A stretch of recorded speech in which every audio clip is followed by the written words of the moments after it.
धन्यवाद। भैरवा पर्यटन बोर्डका यिनी धार्मिक स्थानको जो छ अवलोकन गर्दै हिँड्दै जो छ आज जो छ यो हाम्रो दरगाह माई भगवती मन्दिर मालारानी साथ अर्घाखाँचीमा आएर हामीसित यहाँको अवलोकन र यस मन्दिरको जो छ जाँच पडताल यसको के हो भन्ने विशेषता लिन खोज्दै आउनुभएको सम्पूर्ण जो छ मित्रहरूलाई मेरो व्यक्तिगत तर्फबाट र यो समितिको तर्फबाट धेरै नमस्कार, धेरै बधाई।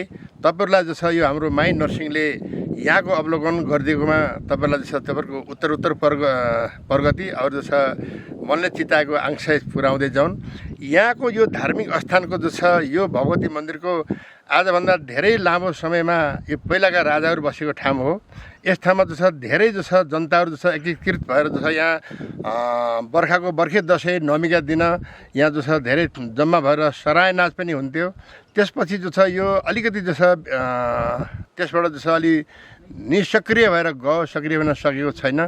त्यसपछि धेरै लामो समयपछि हाम्रा यस मालारानी साथका बाम्रुवासीका युवा हाम्रा छोरा नातिहरूले विदेशमा बस्दाखेरि उही कोटेसन गरेर यो मन्दिरलाई जो छ यस ठाउँलाई जो छ प्रस्तावमा जो छ यसलाई राम्रो तरिकाले लैजान पर्छ भनेकोमा उहाँहरूका जो छ आमाहरू र उहाँहरूका बुवाहरू र तिनै युवकहरूलाई जो छ मेरो व्यक्तिगत तर्फबाट पनि धेरै धन्यवाद। र यो ठाउँलाई जो छ अझै माथि उचाल्नको लागि यहाँ केही बजेट परिराखेको छ। पूर्व जो छ गाविस मालारानी अध्यक्ष बालकृष्ण आचार्यले पनि यहाँ जो छ बजेट पारिदिनु भएको हो। अहिले पनि थोरै बजेट परेको छ। यहाँ प्रदेशबाट जो छ यो मन्दिरलाई जो छ 10 लाख रुपियाँ पर्यो। 10 लाख रुपियाँ पारेपछि यहाँ जो छ त्यो कोरोनाको समयमा यहीँ बसेर यो मन्दिरलाई जो छ निर्माण गर्ने वातावरण म मिलाउँदै गएँ। त्यसपछि जो छ यसको जो छ विशेषता यहाँ जो छ पूर्व राजाहरूको ठाउँमा बस्दाखेरि यस ठाउँबाट अब लडाइँ कसरी भयो, के भयो, राजा महाराजहरूले कसको जित भयो, कसको हार भयो, त्यो जानकारी लिन सकिएन। हामी बचपनको खेरमा हामी जो छ बुवाहरूसित आउँदाखेरि यो ठाउँमा धेरै राम्रो जो छ भेला हुन्थ्यो।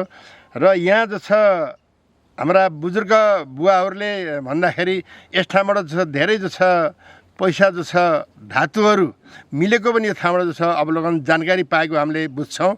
र यो ठाउँ जो छ धेरै जो छ राम्रो पर्यटन बोर्ड ल्याएर यहाँ जो छ राम्रो तर्किदिन र रिसोर्ट बनाएर पिकनिक थलो बनाउन जो छ यस ठाउँलाई जो छ सहयोग पुर्याइदिन र यस पर्यटन बोर्डलाई त्यो भूमिका खेल्दिन र यसको प्रचार गरिदिनको लागि हार्दिक मङ्गलमय शुभकामना गर्दै त्यसको आशा राख्दै म यतिमा जो छ बिदा हुन चाहन्छु। हवस् त, नमस्कार।